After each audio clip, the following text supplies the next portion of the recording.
The SS Clan Stuart ran aground on the rocks near Glencairn beach after being caught off guard while lying on anchor in the bay.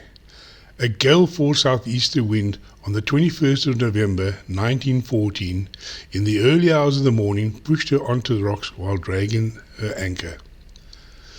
The cargo of coal and all aboard was saved.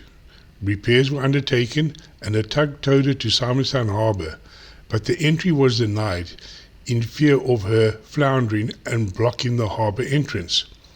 As a result, she was beached on Mackerel beach and anchored in place to try and repair her, but when the engine room flooded, all hope of saving her was lost. All that remains visible today is part of the triple expansion steam engine framework.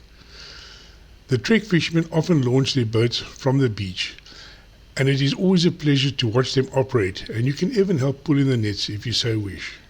A worthwhile visit if you're in the area.